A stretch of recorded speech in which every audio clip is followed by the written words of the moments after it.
अरे इहा चालाकी भी चौपट थी वई। धनु ऐं गुल्लू त पंहिंजा पैसा वापस वठी विया। हाणे छा कयूं?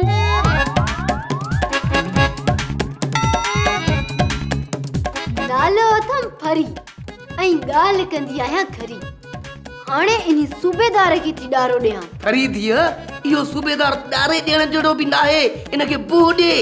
पर मुंहिंजो त ख्याल आहे इनखे बूह बि न ॾेसि। दिल में 100 खन गारियूं ॾेई छॾीस। बाबा, जेकॾहिं इहो सूबेदार विच में न अची हा त इहो धनु धोबी मूंखां पैसा वापस वठी आ छा? मूंखे त इहा ॻाल्हि सम्झ में ई कोन थी अचे त हिकु धोबी सेठ कीअं थो थी सघे। मूंखे रुपए मां $10 पक आहे त इन धनु धोबी करप्शन कई हूंदी। फिलहाल धनुअ खे छॾियूं था बाबा। इहो बलांद भली पुराणो थी वञे पोइ कंदासीं। फिलहाल त मां इन सूबेदार जो पे सोचां। इन जे पेट जी स्त्री कीअं ख़राब कयां? खरी धीअ, अकुल इस्तेमाल कर, कुछ सोच। मूंखे जेकॾहिं ॻाल्हि सम्झ में अचे हा त तो जहिड़े अकुलमंद माण्हू खे तकलीफ़ ॾियां छा? अच्छा, त मां अकुलमंद आहियां ऐं मूंखे ख़बर ई न आहे डीज़ल ते।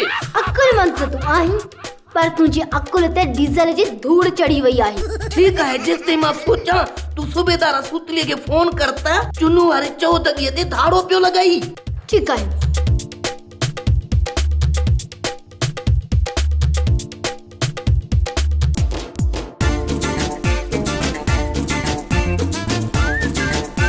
हेलो, सदर थाणो? न चरी थाणो ॻाल्हाईंदो आहे छा? मां सूबेदार सूतली साण 2 सिपाहियुनि सां गॾु पियो ॻाल्हायां। हा, सूबेदार वारो कर वॾो ज़ुल्म थी रहियो आहे हिते। हा पातो तूं फिक्र न कजाए, तूं खुदकशी न कजाए। जेको थियणो हो सो थी वियो। तूं इहो त ॿुधाए कहिड़े हॉस्टल जे कहिड़े कमरे मां पई ॻाल्हाईं? मां हॉस्टल मां न, चुनूअ वारी 14 तां पई ॻाल्हायां। अच्छा, चुनूअ वारी 14 तां। बसरनि ऐं टमाटनि जो अघु चोट चढ़ी वियो आहे छा? न, हिते धाड़ो पियो लॻे, गोलियुनि जो मींहुं पियो वसे। भाड़ा बची विया, 4 आलू शदीद ज़ख्मी थी चुका आहिनि। तव्हां जल्दी अचो। बीहो मां सूट काबू कयां। अचा थो। जल्दी अच न त वॾो नुक़सान थी वेंदो। आयो हाणे न वधो। बाबा, इहो त कचो इम्तिहान हो, पके इम्तिहान में पास थींदासीं। असां हिक ग़रीब माण्हू जी चोरी न करे सघिया आहियूं, बाक़ी धनु धोबे जी कीअं चोरी कंदासीं?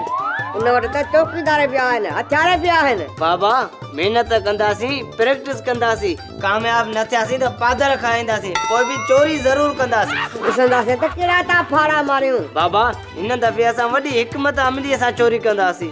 ड्रामाई अंदाज़ में चोरी कंदासीं या फिल्मी अंदाज़ में चोरी कंदासीं। हल वेठा कलवाड़ा था वॼाए अचूं। ठीकु आहे बाबा, मां तोसां गॾु आहियां।